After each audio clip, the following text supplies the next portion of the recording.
So welcome back to second lecture of organic chapter nomenclature. Due to cause of some technical problem, lecture number second record तो हो गया था but sound नहीं record हो पाया। तो हम उसे स्लाइड पे जो टॉपिक लिखने वाली है जिसमें याद करने वाली है उसे हम एलाबोरेट कर देंगे, बट जो समझाने वाली उसे हम वापस समझा देंगे। तो ये हमने स्टार्ट किया था अकॉर्डिंग टू हम सेकंड लेक्चर में जो हमने पढ़ा था। सेकंड लेक्चर में हमने क्या पढ़ा था? सेकेंड लेक्चर में हमने पढ़ा था कि बेल्जीरस ने वाइटल फोर्स थ्योरी दिया, ठीक है। वोलर ने यूरिया के बारे में दिया, ठीक है। क्लासिफिकेशन ऑफ ऑर्गेनिक कंपाउंड को मैंने एक फ्लो चार्ट बना दिया। ये एक फ्लो चार्ट है, आप इसे देख लो।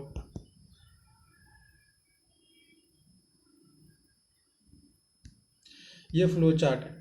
तो ऑर्गेनिक कंपाउंड आया, ये साइक्लिक ओपन, साइक्लिक क्लोज, फिर सैचुरेटेड, अनसैचुरेटेड, अल्कीन्स, अल्काइंस, ये अल्केन आया।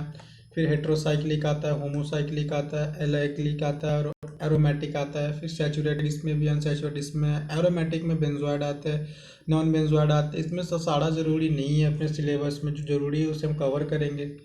तो फिर ये चीज़ें कॉपी में लिख लो ताकि क्विक रिवीजन हो सके। इसको रिमेम्बरिंग मत करने बैठ जाना, ये रट्टू वाली कोई टॉपिक नहीं है कि इसको रटना है।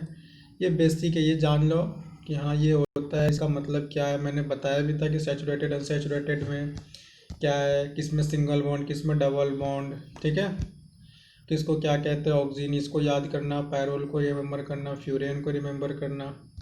क्लासिफिकेशन ऑफ मैं बताया था प्राइमरी सेकेंडरी टर्सरी कार्बन पहचानने आना चाहिए। ये कार्बन पे एक कार्बन के साथ एक कार्बन अटैच है 1 डिग्री, इसके साथ 2 कार्बन अटैच है तो ये 2 डिग्री। इस कार्बन के साथ 2 कार्बन अटैच है, एक ये कार्बन तो ये 2 डिग्री। इस कार्बन के साथ 4 कार्बन अटैच है तो ये 4 डिग्री, और इसकी ये 1 डिग्री, ये 1 डिग्री 1 डिग्री। तो क्वेश्चन पूछ देगा कि इस क्वेश्चन में टोटल नंबर ऑफ 1 डिग्री कितने, 2 डिग्री कितने, 3 डिग्री कितने, 4 डिग्री कितने, और इसी में से A B C D option दे देगा। तो तुम्हें जब तक ये कैलकुलेट करना आएगा, जब भी पहचानना आएगा, जब भी इस क्वेश्चन को सॉल्व कर पाओगे, ठीक है। ये हम देख लेते हैं। फिर हमने पढ़ाया था कि एक्सटेंडेड फॉर्म होता है, बॉन्ड लाइन फॉर्म होता है। तो एक्सटेंडेड फॉर्म ये होता है, याद रखना, और बॉन्ड लाइन फॉर्म ये रहता है, याद रखना। आगे इसमें बहुत जरूरत पड़ेगी बॉन्ड लाइन की। बॉन्ड लाइन माई बाप है नीट के अंदर। अगर क्वेश्चन अगर किसी एग्जामिनर को C2H4 लिखने के लिए मिल रहा है, अगर उसको ये लिखने के लिए मिल रहा है, तो फिर वो बाबा इसी को प्रेफर करेगा, इसे प्रेफर नहीं करेगा। इसलिए याद रखना बॉन्ड लाइन एंगल के एकदम तड़कते भड़कते क्वेश्चन अपन सॉल्व करेंगे आगे। तो अपन फर्स्ट लेक्चर को कंप्लीट करा था। सेकंड लेक्चर हमने स्टार्ट किया था। सेकंड लेक्चर क्या स्टार्ट हुआ था कि आइडेंटिफिकेशन ऑफ फंक्शनल ग्रुप हमने पढ़ना है। हमें क्या पढ़ना है? Identification of functional group. इस पर मैं ज़्यादा कचरा नहीं करूँगा क्योंकि ये सारे रिमेम्बरिंग करने हैं, इसको याद करने हैं। तो आइडेंटिफिकेशन ऑफ फंक्शनल ग्रुप में क्या पढ़ोगे? देखो, आइडेंटिफिकेशन ऑफ फंक्शनल ग्रुप को ये सीधा ना लिखो और याद करो, इसका कोई मंतव्य नहीं। इसको लिखो और यहाँ से धीरे धीरे मैं स्लाइड ओपन कर रहा हूँ, ये याद करो, ठीक है। अब इसमें जो मेरे को समझाने वाली चीज़ है वो मैं समझा दूंगा। जैसे देखो ये, अब ये जो तुम देख रहे हो ना 5 नंबर कैसे हुआ, ठीक है। यहाँ पे मैं 5 नंबर को सॉल्व कर रहा हूँ, तुम इसे देख के समझना। 5 नंबर में क्या हो रहा है कि देखो 5 नंबर में जो NH2 है ना, ये जो 1 single double bond O NH2, ठीक है। एक N यहाँ रिप्लेस करते हैं और यहाँ पे हम दोनों N रिप्लेस H रिप्लेस करते हैं, माइनस का H यहाँ रिप्लेस करते हैं और यहाँ पे दोनों H को रिप्लेस कर जाते हैं, ठीक है। तो यहाँ पे फॉर्मूला क्या हो जाता है? C डबल बॉन्ड, और N के साथ H दोनों रिप्लेस हो गए, और यहाँ पे R कुछ भी फंक्शनल R फंक्शनल हम जोड़ देंगे और यहाँ पे एक H हटा दें, ठीक है। यहाँ पे एक H रहता है और एक रिमूव हो जाता है, यहाँ पे एक आया। तो यही है, ये N होता है, एक हटता है तो N सब्स्टिट्यूटेड अमाइड, क्योंकि ये पूरा अमाइड है अपने अंदर में, ठीक है। ये N इसके साथ में है, N इसके हटा नहीं है, N इसके साथ में, ठीक है। तो ये एक R हुआ, एक H रिप्लेस हुआ तो N सब्स्टिट्यूटेड अमाइड, और दोनों R रिप्लेस हो गया तो N डाई सब्स्टिट्यूटेड अमाइड ये होता है। तो ये इसका मैंने एक्सप्लेनेशन यहाँ कर दिया जो कि ज़रूरत थी, ठीक है। अब देखो 6 नंबर क्वेश्चन को देखो। 6 नंबर क्वेश्चन में क्या होता है? एसिड एनहाइड्राइड ये कैसे आया, ये वाली चीज़ें कैसे आई? तो लो मैं इसे भी डिराइव कर देता हूँ। ये देखो, ये वाली जो फॉर्म है ना, ये फॉर्म आई कैसे?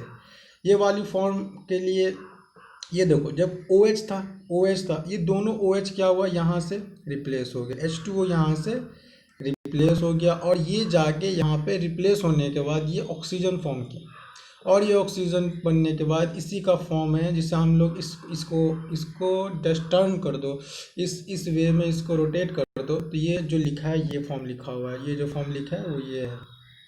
इसको रोटेट कर दो इस वाइज में तो ये फॉर्म आ जाता है जिसे हम कहते हैं एसिड एनहाइड्राइड। तो ये याद रखना है। बाकी ये सब चीज़ें जो स्क्रीन पे दिख रही है इन सबको याद नहीं, पूरे दिमाग में सेट करना है, नहीं तो नोमेनक्लेचर के क्वेश्चन टफ दिखेंगे, नोमेनक्लेचर के क्वेश्चन समझ नहीं आएंगे, ये कहोगे क्या उटपटांग सा नाम है और फिर जब आंसर देखोगे तो पढ़ोगे कि हाँ ये तो वही नाम है जो कि फंक्शनल ग्रुप हमें रिमेंबर करना था। तो रिमेंबर नहीं करोगे तो आई थिंक अच्छे अच्छे बुक के क्वेश्चन, साइड बुक जो लगाओगे, अच्छे अच्छे मॉड्यूल्स के क्वेश्चन लगाओगे, उसमें तुम्हें दिक्कत आनी ही आनी है।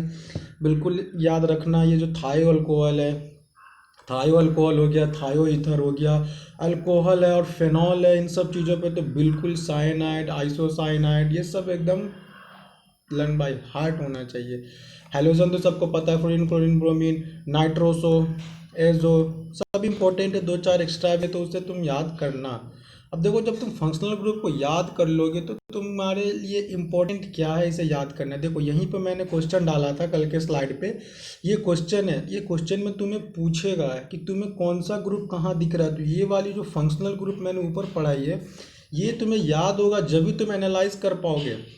ये तुम्हें याद होगा फंक्शनल ग्रुप जब भी एनालाइज कर पाओगे कि ये जो क्वेश्चन है ये क्या पूछ रहा है। तो यहाँ पे देखो हमने कीटोन, यहाँ देखा N substituted amide, N substituted amide, N di substituted amide भी है, ठीक है। और यहाँ पे देखो थायो अल्कोहल, जैसे मैंने अभी पीछे कहा थायो अल्कोहल, कार्बोक्सिलिक एसिड COOH, ये ईथर है, ईस्टर ईथर ध्यान रखना, अल्कीन है, डबल बॉन्ड है। तो ये तुम्हें याद रखना होगा जब भी तुम इसको सॉल्व कर पाओगे। ये क्वेश्चन है, मैंने एक और क्वेश्चन बनवाया था। ये क्वेश्चन देखो यहाँ पे क्या है, ब्रोमाइड है, यहाँ पे क्या है, अल्कोहल है, ये फिनॉल क्यों नहीं है, ये फिनॉल क्यों नहीं है, अल्कोहल क्यों है, यहाँ देखना, ठीक है। फिर डबल देखो यहाँ पे कीटोन है, यहाँ पे अल्कीन है, डबल बॉन्ड, NaCH3 अमाइड है, तो एन सब्स्टिट्यूटेड अमाइड क्योंकि एक H है और दोनों H हटता तो फिर NN डाई सब्स्टिट्यूटेड अमाइड लिख सकते थे, ठीक है। और N के साथ है तो यहाँ पे NN सब्स्टिट्यूटेड अमाइड लिखो तो बेस्ट है, अमाइड सिर्फ इस फॉर्म में लिख दो तो सही है। CHO अल्डेहाइड, SH थायो ईथर, सॉरी थायो अल्कोहल होगा, SH है ना। और 2 डिग्री अमाइन, ये देखो ये याद होगा फंक्शनल ग्रुप। एक्चुअली ये नहीं कि इस बेस पे क्वेश्चन अपन को करने में दिक्कत इसलिए नहीं क्योंकि अगर जब तुम टेस्ट देते हो किसी पेपर में, टेस्ट पेपर में तुमसे इस टाइप का क्वेश्चन प्रैक्टिस के लिए पूछेगा तो वहाँ तुम्हारे मार्क इंक्रीज करेंगे। ये कोई पाप नहीं है कि इसको, हाँ एग्जाम के बेसिस पे इसकी मैं वैल्यू कम दूंगा क्योंकि IUPAC जो नेमिंग होती है वो मोस्ट प्रोबेबली होती है। अगर क्वेश्चन पूछेगा तो मोस्टली वहीं से पूछेगा IUPAC से, यहाँ से नहीं पूछेगा। लेकिन ये तुम्हारा एकदम ताबड़तोड़ पढ़ाई होगी ना तभी IUPAC एकदम फट से सॉल्व करेगा। और IUPAC के एक से एक सिलेक्टेड क्वेश्चन बनवाऊंगा टेस्ट पेपर में भी आएंगे, उस टाइप के क्वेश्चन जरूर आएंगे। अपन टाइप बता सकता है, मैं बहुत से बहुत टाइप बता सकता हूँ। मैं ज्ञानी बाबा तो नहीं हूँ कि तुम्हें बोलूँगा कि ये A नंबर है, ये क्वेश्चन तुम्हारे पेपर में आएगा, ये नहीं बता सकता। लेकिन तुम्हें ये टाइप बता सकता हूँ कि इस टाइप के क्वेश्चन आ सकते हैं। मतलब तुम्हें 10 टाइप के क्वेश्चन बता दो, उस टाइप को मिक्स करके या फिर उसी बेसिस पे तुम्हारे नेक्स्ट क्वेश्चन आएंगे, इस चीज़ की गारंटी मैं ले सकता हूँ। चाहे फिर तुम इस चीज़ बोलवाला कहीं कर लो कि कोई बंदा ऐसे बोल रहा है, मैंने कहा हाँ भाई बोलूँगा, मैं पता है। चलो आगे बढ़ते हैं। आगे हमने पढ़ाया था double bond equivalent. Double bond equivalent के अंदर क्या है, देखो सिंपल सा फंडा है। डबल बॉन्ड इक्विवेलेंट के अंदर माथा पे मत करना, कोई दिमाग मत लगाना। 2 फॉर्मूले, 2 तरीके से आप कैलकुलेट कर सकते हो। देखो मैंने एक लिखा था CH2 डबल बॉन्ड CH2 जिसको कहते हैं ethene, ENE double bond, ANE single bond. मैंने कल शायद पढ़ाया था कि ANE ENE YNE किसे कहते हैं, ठीक है। आई थिंक मैंने आगे लिखा होगा। सो इन सब चीज़ों को ज़्यादा टेंशन नहीं लेना है, दिमाग खोल के सुनते रहो अभी बस। CH2 double bond CH2 ethene होता है, जिसको मैंने H2 से हटा के रिप्लेस करा CH3 और CH3 है, तो ये इथेन है, ये इथीन है। तो देखो DBE निकालने का सिंपल सा फॉर्मूला है, कार्बन +1 हाइड्रोजन, एक्स मतलब हाइड्रोजन, एक्स मतलब नाइट्रोजन बाई 2। ये फॉर्मूला है, ये जो फॉर्मूला है इस पर तुम वैल्यू पुट करो। तुम्हें एक निकाल के भी दिखा दिया मैंने, C4H6 इसका डबल बॉन्ड इक्विवेलेंट क्या होगा। तो कार्बन 4 +1 बाई 1 माइनस H कितने 6, ना हाइड्रोजन है ना नाइट्रोजन है, ख़त्म करो बाई 2 माइनस का 5/1 माइनस 6/2 इजकल टू 10 माइनस 6/2 4/2 2 आ गया। तो ये डबल बॉन्ड इक्विवेलेंट हमने फाइंड कर लिया, डबल बॉन्ड इक्विवेलेंट फाइंड कर लिया। तो इसी तरह डबल बॉन्ड इक्विवेलेंट निकालते हैं, और लेकिन ये कोई ज़रूरत नहीं, can not be going to be asked in your test paper other in our test series NEET. ये बेसिक पढ़ा रहा हूँ, आराम से सुनो समझो। इस चीज़ों पे दिमाग में कचरा भर दूँ ना तो फिर कहोगे कि हाँ इन्होंने तो भैया डबल बॉन्ड इक्विवेलेंट को ना करीब आधे घंटे समझाया, रिजल्टेंट कोई मतलब नहीं। जिसकी जितनी ज़रूरत है इस टॉपिक की उतनी पढ़ो, वही बेस्ट मानता हूँ मैं, सीधा से बात। एक और है, क्लोज जब ऐसा स्ट्रक्चर गिवन है तो इसमें निकालने का सबसे बेस्ट तरीका है number of pi bond plus number of ring करो और तुम्हारे क्वेश्चन सॉल्व। ठीक है, कैसे? इसमें नंबर ऑफ पाई बॉन्ड कितने 1 2, 2 pi bond, number of ring कितने, पूरे रिंग एक ही है 3, डबल बॉन्ड इक्विवेलेंट 3, सिंपल, कोई इशू नहीं। इसी तरह डबल बॉन्ड इक्विवेलेंट एक ये प्रोसेस फार्मूला मान लो, कॉपी में जब तुम मेंशन करोगे कि ये फार्मूला लिखना, C4H6 के एग्जांपल लिखना, क्लोज लिखना, एरो मारना, ये स्ट्रक्चर बनाना, डबल बॉन्ड इक्विवेलेंट निकलना और ये सॉल्व कर लेना। नेक्स्ट दिन जब तुम्हें रिवाइज करना हो तो बस इन दोनों को देखना, उसके बाद दोबारा कभी मत देखना। फिर मैंने नेक्स्ट टॉपिक पढ़ाया था होमोलोगस सीरीज। होमोलोगस सीरीज में भी मैंने ज़्यादा टाइम नहीं दिया था क्योंकि होमोलोगस सीरीज का भी वेटेज उतना ही है जितना इन सभी तक जितने टॉपिक का पढ़ाया। IUPAC जो एकदम A लेवल का चीज़ है उससे हम उतनी बेस्ट पढ़ेंगे, तो इसको तुम्हारे लिए ज़रूरी है। इसमें सबसे पहली बात अभी तक फंक्शनल है, ठीक है, जो हमने स्टार्टिंग में पढ़ा है वॉलर, वो साइंटिस्ट बर्जेलियस के बारे में, वो तुम एक तो वो शॉर्ट जब भी बना पाओगे। मैं इस चीज़ को बताता चलूँगा कि शॉर्ट में अगर तुम लिखोगे भी तो शॉर्ट में क्या लिखोगे, ठीक है। तो क्विक रिवीजन करते रहो, ऑर्गेनिक डेली रिवीजन की चीज़ है, जिस दिन तुम उसे छोड़ दोगे उस दिन वो तुम्हें छोड़ देगा।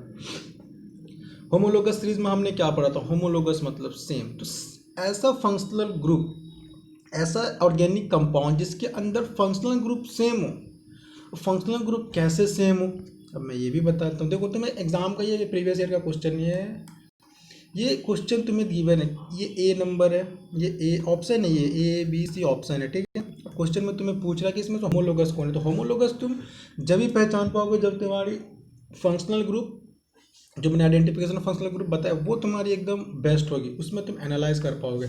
देखो यहाँ पे क्या है, OH OH OH। अब OH से तुम क्या कहना चाह रहे हो, क्या कहोगे, अल्कोहल कहोगे, हाँ क्या बोलोगे, ये फिनॉल है, ठीक है। तो यहाँ पे सारे सेम है, ठीक है, सारे इस पे लगे हैं, इस पे लगे, सारे फिनॉल में ही हैं। लेकिन इसके करस्पॉन्डिंग मैंने एक एग्जांपल वो दिया कि सेम अल्कोहल यहाँ भी OH है, लेकिन ये अल्कोहल है, ये फिनॉल नहीं है। तो ये क्या नहीं है, ये होमोलोगस नहीं है, ये इसके होमोलोगस नहीं है, ये इसके होमोलोगस नहीं है, ये इसके होमोलोगस भी है, ये इसके होमोलोगस भी है। ऐसा नहीं कि इसके उसको चेंज करना है, तीनों सेम होना चाहिए, सब एक दूसरे के होमोलोगस ही है। बट मैं एक समझाने की बात बता रहा हूँ कि यहाँ OH था बट यहाँ पे CH2 के साथ ऐड है, तो इसलिए ये नहीं है, ठीक है। तो ये होमोलोगस नहीं, तो बस यही फंडा है, ये पहचानने का यही तरीका। और बेसिकली मेनली अगर कोई क्वेश्चन पूछता है तो ये बेंजीन वाले स्ट्रक्चर से ही पूछता है, क्योंकि O दे के कन्फ्यूज़ करेंगे सबसे पहले, दूसरी उसके बाद कोई कुछ नहीं, कोई ऐसा चेंजिंग नहीं आएगा, ठीक है। नेक्स्ट हम देखते हैं, इसी के बेसिस पे मैंने एक और एग्जांपल दिया था, CH3NH2 CH3 CH2 CHNH2। तो सारे स्ट्रक्चर देखोगे तो कहोगे इसमें क्या है, तो बोला इसमें देखो तुम डिग्री से पहचानोगे NH2, सब में 1 डिग्री। अगर इसमें ये प्लेसमेंट यहाँ रहता, मान लो इसमें ये प्लेसमेंट यहाँ रहता, तब ये होमोलोगस, इसमें तब होमोलोगस नहीं होता। लेकिन अभी सारे में 1 डिग्री है तो ये क्या है, होमोलोगस है, ठीक है। तो ये भी क्वेश्चन मैंने एग्जांपल में दिया था। आई थिंक उसमें तुम कॉपी में नोट कर पाओगे, इजीली दिख रहा होगा। अगर नहीं दिखता है तो इस चीज़ को कमेंट में कर देना कि थोड़ा, लेकिन नेक्स्ट लेक्चर से ऐसे नहीं होगा क्योंकि ये तो बहुत लिखने वाली चीज़ थी। Due to lack of time इसको अगर वापस लिखता हूँ तो फिर टाइम थोड़ी स्कार्सिटी रहती है अभी, इसलिए अगर इसमें कोई इशू आएंगे कोई टॉपिक में तो उसे कमेंट डाउन कर देना। जो भी लेक्चर देख रहे हो अभी फ़िलहाल अपलोड होने के बाद जो देखना है उसे मेंशन जरूर करना है कि प्लस माइनस पॉइंट क्या थी। और हाँ, मैं एक्सरसाइजेस को ज़्यादा नहीं फोकस करता हूँ, क्योंकि मतलब की चीज़ें पढ़ो, बेमतलबी चीज़ें मत पढ़ो। सिलेक्शन लेने से मतलब है साइंटिस्ट नहीं बनना, ठीक है। देखो फिर अब हमने IUPAC नेमिंग की स्टार्टिंग किया। IUPAC नेमिंग स्टार्ट किया तो देखो IUPAC का फुल फॉर्म सबको पता है, तो इसमें बताने की ज़रूरत नहीं है। और नहीं भी पता है तो तुम्हारे नीट के क्वेश्चन में नहीं पूछेगा कि what is the full form of IUPAC। I think नहीं पूछेगा। ये पूछना होता तो खैर, अगर ये पूछ के नीट की बेइज्जती भी तो नहीं होने वाली। अब क्या पता, नीट है, ओवर चैलेंज नहीं कर रहा, बुक में गिवन है। चलो फिर IUPAC नेमिंग क्यों करते हैं, IUPAC नेमिंग क्या है, कॉमन नेम आता है, तो इसे हम धीरे धीरे क्लियर करेंगे। IUPAC नेमिंग लिखने का तरीका क्या है। सबसे पहली बात, प्रीफिक्स। प्री मतलब पहले, वर्ड रूट जो बीच में आता है, और 1 डिग्री सफिक्स, 2 डिग्री सफिक्स। ये क्या होता है प्रीफिक्स। प्रीफिक्स ये होता है कि साइड चेन और सब्स्टिट्यूएंट के लिए होता है, और ये always written in alphabetical sequence. Always written alphabetical sequence जैसे, और अल्फ़ाबेटिकल सीक्वेंस सपोज हमारे पास कभी ब्रोमीन है और क्लोरीन है, तो हम पहले बी वर्ड को प्रीफर करेंगे सी से पहले, क्योंकि बी पहले आता है। तो कोई भी स्ट्रक्चर गिवन होगा जिसमें ब्रोम, जैसे सपोज कि कोई भी आगे बताऊंगा कि कोई भी सपोज 2 3 नंबरिंग कर रहे हैं, 2 3 आ रहा है, ठीक है। तो 2 3 सेम आ रहा है, मतलब 2 पे ब्रोमो था, या सॉरी 2 पे क्लोरो था और 3 पे ब्रोमो था। तो हम पहले इसको लिखेंगे क्योंकि अल्फ़ाबेटिकल सबसे पहले ये आ रहा है, फिर इसको लिखेंगे। तो यही होता है प्रीफिक्स में, always written in alphabetical sequence, ठीक है। और फॉर साइड चेन और सब्स्टिट्यूएंट को बेस्ट समझ में जब आएगा, जब मैं नेमिंग नंबरिंग वगैरह साइड चेन का करना सिखला दूंगा, ठीक है। अब देखो वर्ड रूट। वर्ड रूट क्या होता है, वर्ड रूट में ये तुम्हारे कॉपी में लिखा होना चाहिए। 1 कार्बन को कहते हैं मिथ, 2 कार्बन को eth, prop, but, pent, hept, hex, oct, non dec. और तुम्हें अगर मैथ और इथ में कंफ्यूजन होता है तो देखो ABCDE, ई पहले आता है लेकिन ये ई यहाँ सेकंड नंबर पे होगा, और एम बाद में आता है तो लेकिन एम यहाँ पहले होगा। इस चीज़ में अगर तुम्हारी कन्फ्यूजन होती है तो इसी तरह से याद रखो। इसके अलावा मेरे पास कोई तरीका अभी नहीं है फिलहाल, ठीक है। नेक्स्ट देखो 1 डिग्री सफिक्स क्या होता है। 1 डिग्री, अगर कार्बन कार्बन के बीच में सिंगल बॉन्ड है तो ANE, कार्बन कार्बन के बीच में डबल बॉन्ड है तो ENE, और कार्बन कार्बन के बीच में ट्रिपल बॉन्ड है तो YNE। बस इतना पढ़ लो, इसको लिखो, समझ में आ गया, आगे बढ़ो, ज़्यादा दिमाग में कचरा मत करो बस। अब देखो rule of name the component, component नहीं हो सकता, कंपाउंड होगा, कंपाउंड बाय IUPAC। देखो सबसे पहला स्टेप हमें IUPAC के लिए क्या होता है कि पेरेंट चेन को सिलेक्ट करना कि कौन सा पेरेंट चेन होता है, और पेरेंट चेन के पीछे टर्म एंड कंडीशन क्या है। तो सबसे पहला स्टेप, मानो कि कोई भी तुम गेम खेल रहे हो जिसका लेवल 1 है, और लेवल 1 में यहाँ ये है कि तुमको सबसे पहले पेरेंट चेन सेलेक्ट करना। और पेरेंट चेन सेलेक्ट कैसे करना है, तो पेरेंट चेन का मतलब ये होता है कि सबसे लंबी कार्बन चेन बनेगी वो तुम्हें सेलेक्ट करना है। ये सबसे पहला रूल है, सबसे पहली बात है। सबसे पहली बात तुम्हें देखो ये कंपोनेंट गिवन है CH3 CH CH2 CH3 CH2 CH3। इसमें तुम अगर यहाँ से जाते हो तो 1 2 3 4 कार्बन, और 1 2 3 4 5, तो ये 5 कार्बन का तुम्हें दिख रहा है, ये तुम्हारा लॉन्गेस्ट कार्बन चेन बन रहा है। तो ये तुम इससे सेलेक्ट करोगे, ये वाला इसे तुम सिलेक्ट करोगे।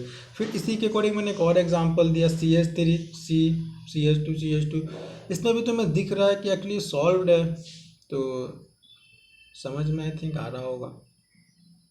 थोड़ा आगे से जब डिफ़िकल्ट होगा तो मैं उसे रिटन फॉर्म में करूँगा। नेक्स्ट से तो ऐसा नहीं होएगा, बट फिर भी I try my best and solve everything very fine. देखो ये वाली चेन है ना, हम इसे सेलेक्ट करेंगे, क्यों, क्योंकि इसके अंदर लंबी 7 कार्बन की चैन बन रही है। अगर ये सीक्वेंस लेते ये वाला, अगर ये वाला हम ले लेते तो इसके अंदर क्या है, कार्बन कम है, तो ये वाला नहीं ले सकते। इसके अंदर कार्बन ज़्यादा है तो ये वाला हम सिलेक्ट करेंगे। तो ये सबसे पहली प्रोसेस है selection of carbon, parent carbon चैन, ठीक है। अब यहाँ पे C नंबर एग्जाम्पल था। C नंबर एग्जाम्पल में क्या है कि ये कोई एक ये स्ट्रक्चर है।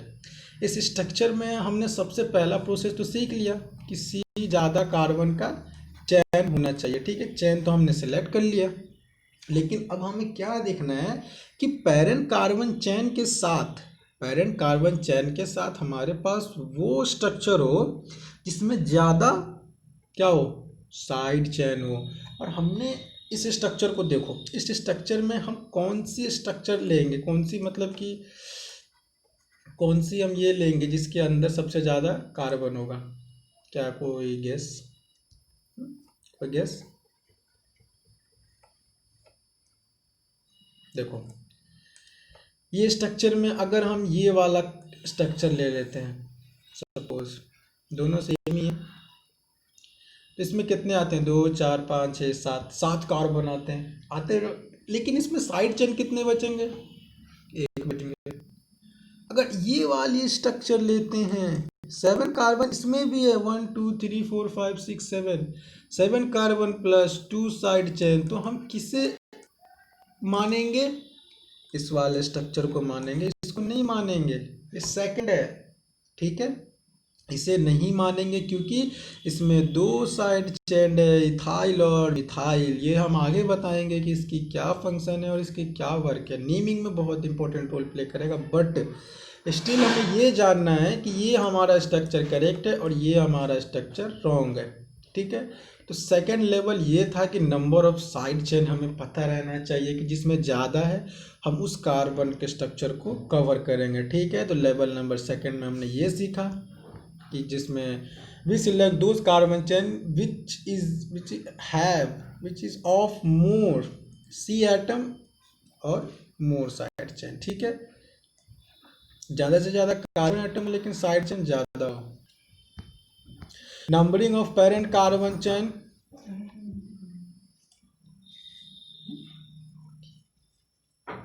Number of parent carbon chain, तो नंबरिंग करने का तरीका क्या है। अब नंबरिंग करने का तरीका को अगर हम इसमें पढ़ाऊंगा ना तो शायद तुम्हें दिक्कत होगी, इसलिए मैं सोचता हूँ कि तुम्हें यहाँ से कम गद्दारी नहीं करने लग जाऊँ अपने थोड़े से टाइम बचाने के चक्कर में। तो इसे तुम्हें पढ़ाता हूँ लिख के सारी चीज़ें, ठीक है। तो नंबरिंग ऑफ कार्बन चेन को मैं यहाँ से पढ़ाता हूँ अब, क्योंकि जो बिगनर्स होंगे ताकि उन्हें फ़ायदा हो कि मैं क्या बताना चाह रहा हूँ, ठीक है। देखो numbering of parent carbon chain, ठीक है।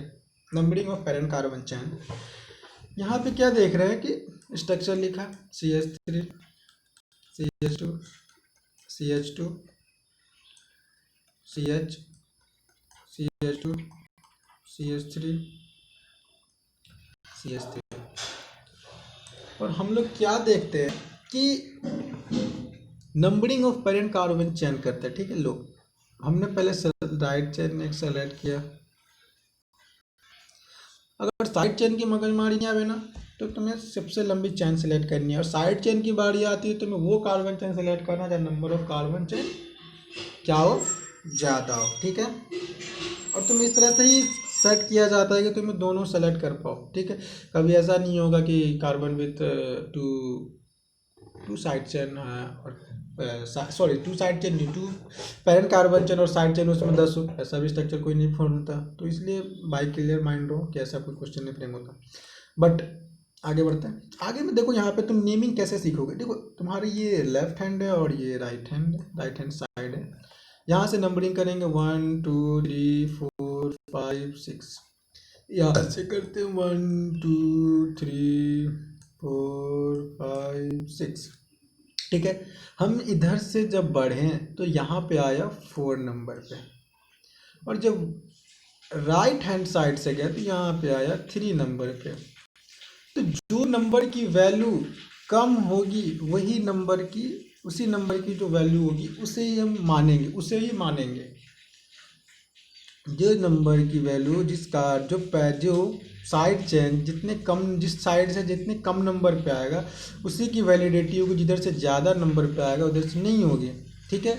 इधर से जाते, अगर सपोज हम इस डायरेक्शन से जाते और 2 ही नंबर पे आता और यहाँ 3 पे आ रहा, सपोज है कि ये स्ट्रक्चर यहाँ होता, ठीक है। तो यहाँ पे तो 5 नंबर पे आता, मान लो यहाँ पे मैंने CH3 लिख दिया, तो इधर से जाते तो ये 5 नंबर पे आता और इधर से जाते तो 2 नंबर पे आता, तो ये वाला लेते उस टाइम में। तो इसीलिए यहाँ पे हम सब मैंने समझाने के लिए लिखा है, ठीक है, समझ में आया होगा जो मैंने बोलना चाहा। तो इसीलिए ये हम 3 नंबर को लिखेंगे। ये पहला क्वेश्चन है। और क्वेश्चन देखो, CH3 CH2 CH2 CH3 CH3 CH3 CH3।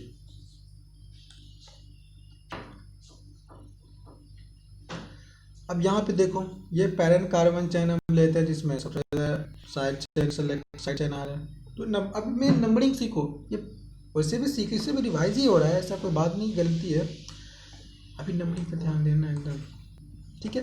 देखो ये हमारा लेफ्ट हैंड 1 2 3 4 5 6, यहाँ से चलते हैं 1 2 3 4 5 6, ठीक है। जब हम राइट हैंड से गए तो एक आया 2, एक आया 5 और एक आया 5। जब भी कोई भी स्ट्रक्चर एक ही कार्बन के ऊपर आए और यहाँ पे अगर नंबर 2 हो, 1 2 3 4 5 कुछ भी आए तो वो नंबर 2 बार लिखाएगा। 2 आया तो 2 2, 3 पे आया तो 3 3, 4 पे आया तो 4 4। सपोज ये ना ये चीज़ यहाँ रहती तो हम 4 4 लिखते हैं, ठीक है। 4 4 ये भी तुम्हें याद होना चाहिए, ये याद होना चाहिए कि तुम इधर से 1 स्टार्ट किए हो तो ये 5 नंबर पे आया, और यहाँ से गए हो तो 2 नंबर पे आया। ये चीज़ की एकदम तुम्हें ध्यान में होनी चाहिए। ये नहीं कि ये यहाँ पे 5 आ रहा तो इस साइड से भी 5 आएगा। तुमने यहाँ से 1 स्टार्ट किया है तो ये 2 नंबर पे आएगा, और यहाँ से 1 स्टार्ट किया तो ये 5 नंबर पे आएगा। ये चीज़ एकदम करेक्ट दिमाग में होनी चाहिए। मैं एक एक चीज़ को फोकस कर रहा हूँ कि स्टूडेंट को कहाँ दिक्कत होती है। तो क्लास में सीधा ये ब्रेन होता है ना, ब्रेन, ये तुम्हारा सर है। जब टीचर पढ़ाएंगे ना सीधा पैरेलल जाएगा।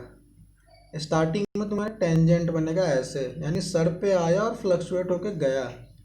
जब थोड़ी सी क्लास आधे घंटे क्रॉस हुई सीधा पैरेलल, सर ने पढ़ाया तुम्हारे सर से ऐसे पास होगा ऐसे।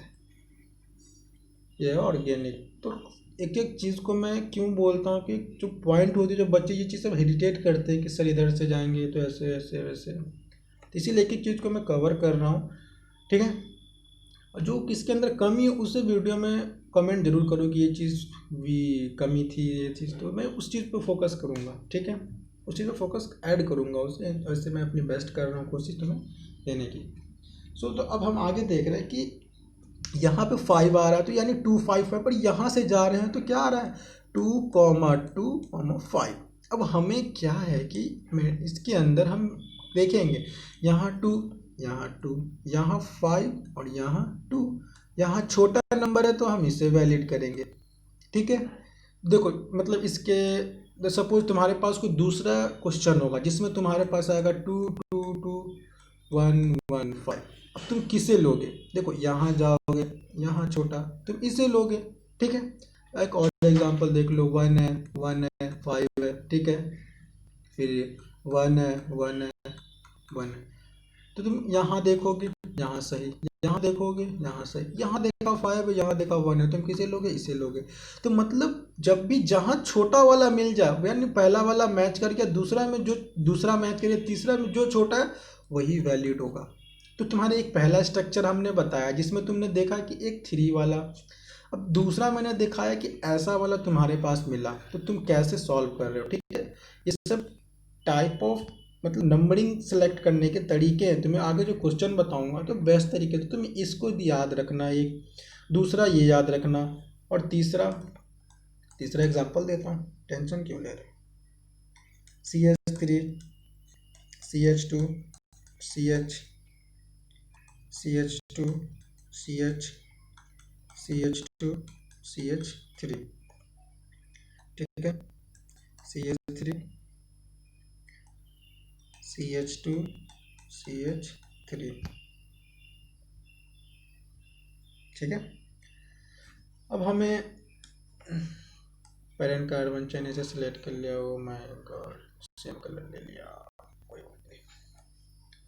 अब हमने नेमिंग नंबरिंग करनी है 1 2 3 4 5 6 7 1 2 right hand side left hand side में नहीं लिख रहा हूँ, तुम्हारे ध्यान होने चाहिए इस चीज़ों पे। लेक्चर लगाना है कंसेस होके लगाना, समझे? वेब सीरीज समझ के मत लगाने बैठ जाना। देखो इधर से गए तो हमारे नंबर कितने आए 3, फिर यहाँ पे आए 5, और यहाँ से गया तो इला, ये क्या मजाक है, दोनों जगह सेम आ गए। इस कंडीशन में क्या करोगे? कुछ सोच रहे हो? कुछ दिमाग में क्लिक किया? क्या कर सकते हैं जब दोनों जगह सेम आ रहा हो? पहला मैंने बताया, दूसरा मैंने बताया, तीसरा स्टेप बता रहा हूँ लेवल वाइज समझा के, जितनी तरीका पॉसिबिलिटीज है तुम्हें स्टोरी टाइप में समझा रहा हूँ। याद रखना कि जब दोनों जगह सेम आ जाए, ऊपर भी लेफ्ट हैंड साइड से जब जाओ राइट हैंड साइड से भी जाओ, तब हम क्या देखते हैं? याद होगा, अल्फ़ाबेट देखते हैं। अब अल्फ़ाबेट में कैसे पहचानोगे? तो तुम्हारी फंक्शनल ग्रुप जब अच्छी होगी, जब तुम्हारे पता होगा, तभी तुम पता लगा पाओगे। तो ये तुम्हारा हो गया मिथाइल और ये तुम्हारा स्ट्रक्चर है इथाइल। तो अब तुम पता लगाओगे ई और एम में सबसे पहले कौन आता है। इसके लिए तुम्हें अपने नर्सरी वाले दिन में जाना होगा, ए से लेके जेड तक रिवाइज करना होगा। अगर तुम्हें नहीं याद है तो यूट्यूब पे सर्च कर लो how to remember alphabet from A to Z, वहाँ तुम्हें वीडियो मिलेगी और इसे याद कर लो। फिर ये चीज़ तुम्हारे यहाँ काम आएगी, यहाँ तुम पता लगा पाओगे कि ई पहले आता है या एम पहले आता है। ठीक है, तो ये तुम्हारे तरीके मैंने बताए कि तब इस सिचुएशन में अगर तुम अल्फ़ाबेट से पहचान लोगे, लेकिन जब नेमिंग कराऊंगा ना उस समय इसकी यूज़ करेंगे। ठीक है, अगर तो मैं इसका यूज़ भी बता ही देता हूँ, क्या बोलते हो? एक एग्जांपल दे दूंगा तो कम से कम क्लियर तो रहोगे कि यूज़ कैसे होगा। चलो मैं एक नेमिंग ही बता देता हूँ तुम्हें। यहाँ पे CH3, ठीक है, यहाँ पे आया क्लोरीन, यहाँ पे आया ब्रोमीन। ये हमारा पेरेंट कार्बन चेन, ये जाएगा 1 2 3 4, 1 2 3 4। देखो यहाँ से भी 2 3 आ रहा है और यहाँ से भी 2 3 आ रहा है। तो यहाँ पे ऐसा क्वेश्चन आया, सपोज तुम्हें ये क्वेश्चन है, ये एग्जांपल नहीं है, क्वेश्चन है। ऐसा तुम्हें क्वेश्चन दे दिया तो तुम क्या करोगे? तुम्हें फट से दिमाग में याद आ गया 2 3 पे उसने क्या बोला था, 2 3 पर सर ने बोला था कि अल्फ़ाबेट देखेंगे। अल्फ़ाबेट यहाँ बी है, यहाँ सी है, पहले ब्रोमो आता है, तो यहाँ पे लिखोगे 2 ब्रोमो 3 क्लोरो, ठीक है, 2 ब्रोमो 3 क्लोरो। उसके बाद लिखोगे ब्यूट। क्यों ब्यूट लिखोगे? कार्बन देखो 1 2 3 4 कार्बन है और ANE लगा देना आराम से। ANE क्यों? क्योंकि सिंगल सिंगल बॉन्ड है। बस तुम्हारा नेमिंग कंप्लीट। हंसते खेलते तुम्हारे 4 नंबर आ जाएंगे, समझे? तो ये थी अपनी पेरेंट कार्बन चेन की सिलेक्टेड, नंबरिंग की सिलेक्टेड। आगे हम लोग पढ़ेंगे नेमिंग ऑफ साइड चेन पढ़ेंगे, फिर उसमें भी ढेर सारे एग्जाम्पल करेंगे, बेस्ट एग्जाम्पल। ये सारे एग्जाम्पल में इस एक ही एग्जाम्पल दे रहा हूँ, लेकिन तुम्हारी पूरी कंसेप्ट क्लियर कर रही है। आगे तुम्हें क्वेश्चन ढेर सारे प्रैक्टिस कराऊंगा, ऑर्गेनिक क्वेश्चन का है। इसने क्वेश्चन ज़्यादा प्रैक्टिस करी, किसी भी सब्जेक्ट में क्वेश्चन प्रैक्टिस करो, तुम्हारे बहुत थ्योरी कंसेप्ट ना बहुत ही इक्वल होंगे। मैं कह रहा हूँ ना, मोर क्वेश्चन जितने ज़्यादा सॉल्व करोगे थ्योरी, उतने तुम गलत और सही तरीके से सीखोगे। क्यों? क्वेश्चन तुम गलत करोगे तो फिर तुम्हें उसके बदले में जो सही चीज़ याद होगा ना, वो तुम्हारे दिमाग में ऑलवेज रहेगा कि ये क्वेश्चन मैंने बनाया था। और ये नीट क्वेश्चन पूछती है, ना कि तुम्हारी कॉपी की थ्योरी, यानी थ्योरी बेस्ड पूछती है, थ्योरी नहीं पूछती है। तो तुम्हारी क्वेश्चन जितने प्रैक्टिस होगी ना, उतने तरीके से तुम उस थ्योरी को याद रखोगे। तो ये सबसे बड़ी मंत्र है जो मैं आज तुम्हें बता रहा हूँ। इस सब चीज़ों को फ्रेशर्स और चाहे ड्रॉपर्स हो, जो ये वीडियो देख रहे हैं और इसकी जो बेस्ट पार्ट लगती है, इसमें जो प्लस माइनस लगते हैं, उसे बिल्कुल कमेंट करें। इससे मुझे पता लगेगा कि क्या ऐड करने। ये स्लाइड मैं दिखा दे रहा हूँ वापस। अगर कोई दिक्कत हो इस वीडियो के अंदर तो उसे कमेंट ज़रूर करें, देखने के बाद कमेंट ज़रूर करें।